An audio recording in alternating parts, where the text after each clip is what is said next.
tanks are what they want to win with. So a really important bit of kit there. Now, this T-34, one of the reactions it's to is of course some of that bigger German stuff being used at places like Kursk, the Panther, the Tiger, and now we've got some heavy German armour. I'm going to hand over to Chris. Thank you, David. Well, without sounding facile, you've seen some wonderful, wonderful tanks already today, but for a lot of you, I suspect this is the moment you have been waiting for. I don't think our secret that we've been keeping for the last few weeks is safe, so we have today not one Tiger, but two for you. We have got Tiger 131, our own, and we also have the King Tiger, the Königs Tiger, Tiger 2, from our friends at Saumur, the Musée de Blindés, the French Armour Museum. Now, looking at King Tiger to start with, the Königs Tiger, that is a beast of a machine. That weighs 68 tons. The armour on the front is 150 millimetres thick, but it's also sloped back at 50 degrees. Now the whole thing with that, since they built the Tiger 1, they've learnt a few lessons. Tiger 2, they have copied the T-34 that you've already seen.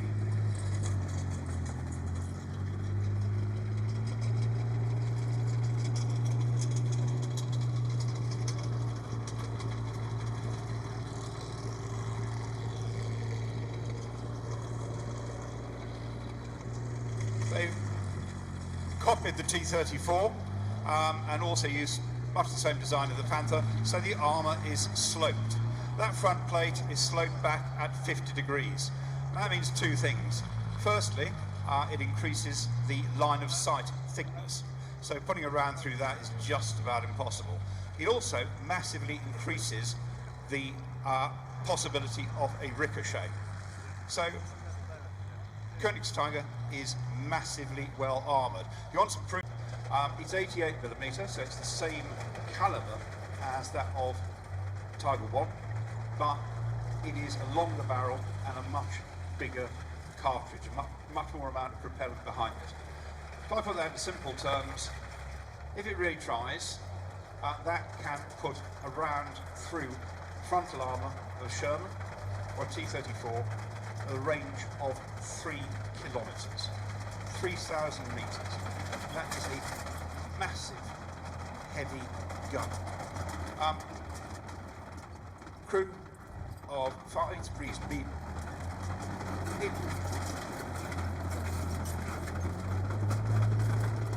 Excuse me.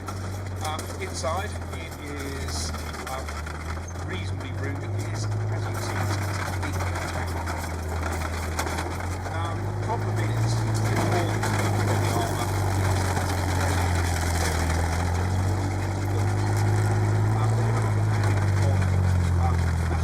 the same way as the Americans or the Soviets. So they don't have factories like the American car railway factories or the Soviet tank works places like Chelyabinsk. They are effectively hand building these things. A couple of things there. They're built to very high tolerances, practically hand finished. And what that means is they're very difficult to service in the field. The average serviceability of a King Tiger probably around about 59%. With something like a Sherman, with a much better logistic chain, lots more training and maintenance, it's more like 80%. So the tank that's out of action an awful lot of the time is really not going to do you a lot of good.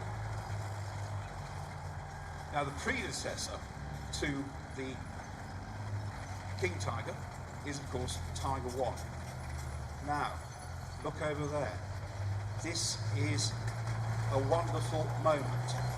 This is the first time, probably since the end of World War II, that King Tiger and Tiger 1, and we've got our lovely little Panzer III there, it's the first time that these two Tigers have actually run together. So that is a wonderful thing to see. 2 Tigers for the price of 1. Now, we already talked about the King Tiger, but Tiger 1 wasn't too shabby either. They're both what's called Durchbruchswagen. They are both heavy breakthrough tanks.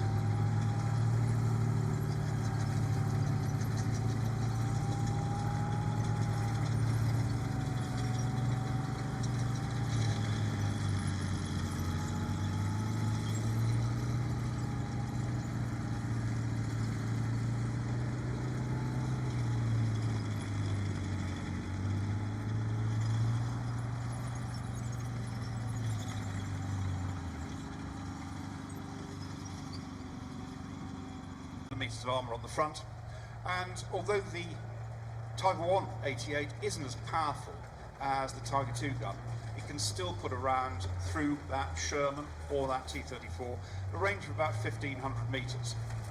And they're around in greater numbers. They managed to produce around just under 1,500 Tiger 1s. So this is the Tiger that causes consternation on the battlefield. This is the thing that inspires tiger phobia in Allied tank crews. Now, you've already got Tiger 1.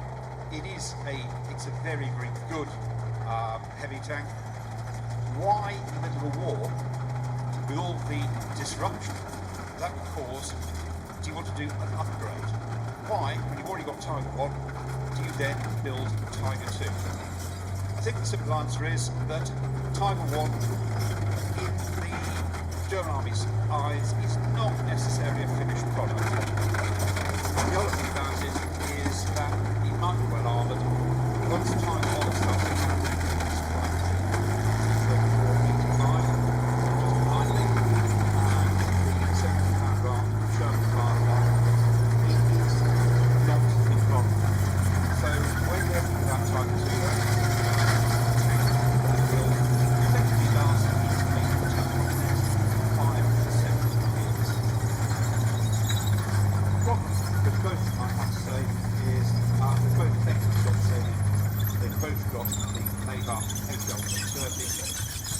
certainly the drivetrain, certainly for the Tiger 2, is actually designed more or less for the Panther, a tank that's 20 tons lighter. So they have huge problems. Neither of them is reliable. They are both inclined to break down. Their serviceability, as I said earlier, is not great. Tiger 1 has got a bit of a problem as well. It's got this stuff called Schachtelaufwerk. If you look closely at Tiger 1, a mass of overlapping road wheels. That is simplified with Tiger 2. The road wheels are not interleaved anymore, they're just overlapped. And that simplifies matters a little bit. But neither of these things is really, it doesn't get anywhere near the reliability of something like the Sherman. And the other problem is there aren't very many. The whole thing about it, they managed to build just under 1,500 Tiger 1s, not quite 500 Tiger 2s, King Tigers. Now when you look behind me, you've got evidence of what won the war, because you've got 50,000 Shermans, 50,000 T-34s. They may not be quite as good, they may not be quite as well armoured, they may not have the punching power of either the Tigers, but when you can send 5 or 10 Shermans or T-34s out, the solution, the conclusion is going to be obvious.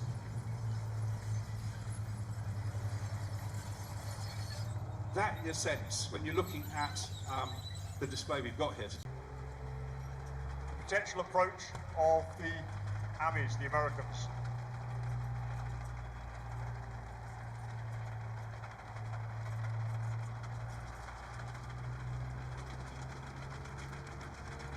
This is a real threat. That Tiger is capable of taking out anything that the Allies have, 2 kilometers away. It's very, very powerful. It's also very, very heavily armoured. It's going to take something to penetrate that heavy armour. The British 17-pounder anti-tank gun, that'll do it. The Americans haven't necessarily got access to that. At the moment, the only armour support they have is light tanks.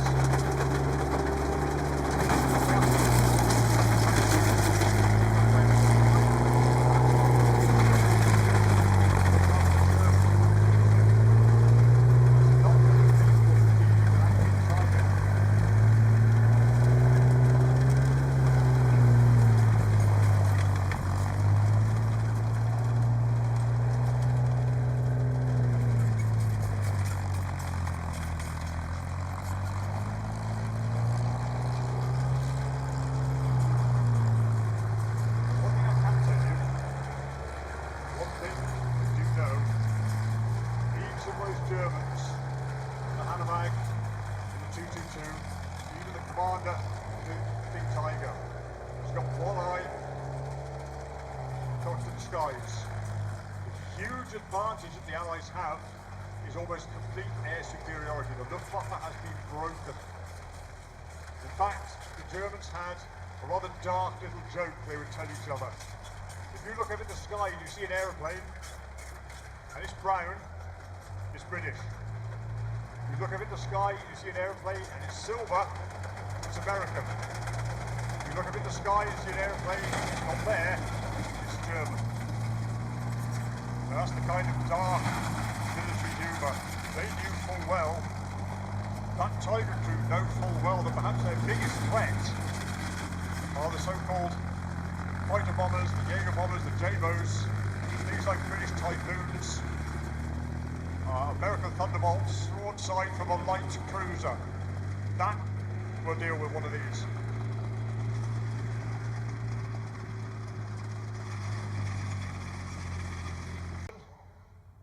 No.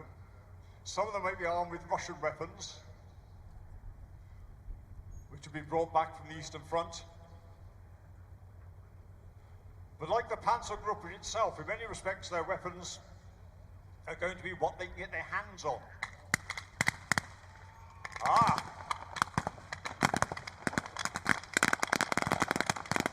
Here's the 29th, they flanked. They're attacking the German position now, laying fire down.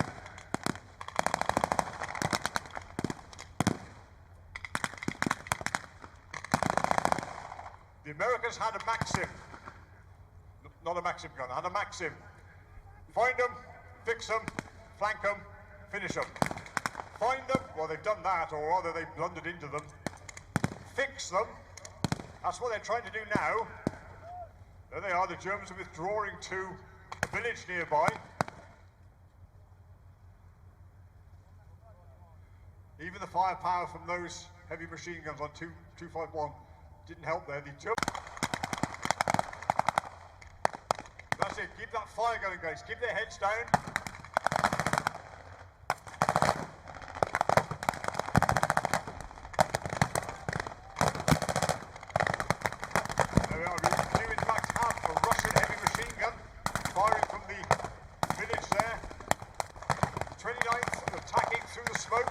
Flanking the village. Right, 251's taking a hit. At the moment, the Tiger is not exerting the sort of force we would have expected. The dominant weapon on the battlefield at the moment is that heavy mortar that the 29th are deploying against the dug-in Germans.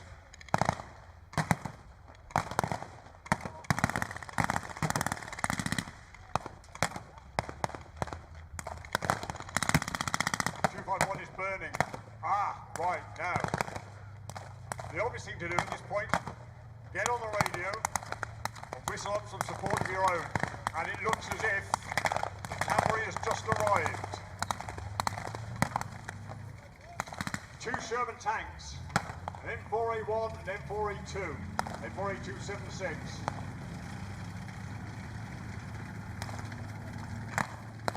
slightly older design, the M4A1 is not going to be able to cope with the King Tiger by itself.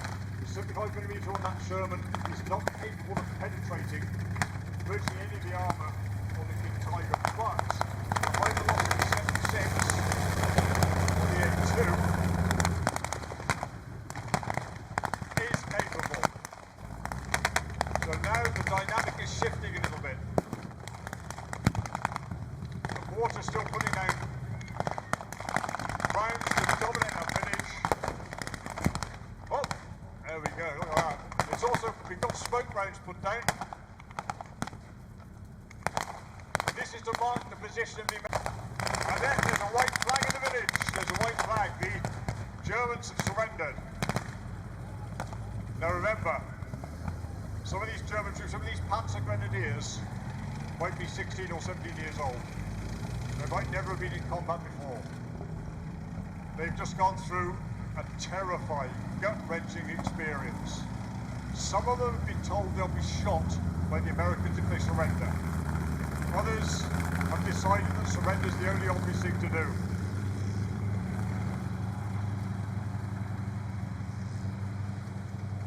There goes a Jeep with a 30 caliber mounted. On the King Tiger.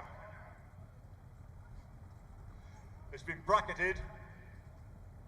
And again, remember, the crew in there, they may only be young teenagers. These are not necessarily hardened panzer men. They all gone on the Eastern Front or somewhere else. These could be guys who've done a couple of weeks training in a much smaller vehicle and then been put into, it's like learning to drive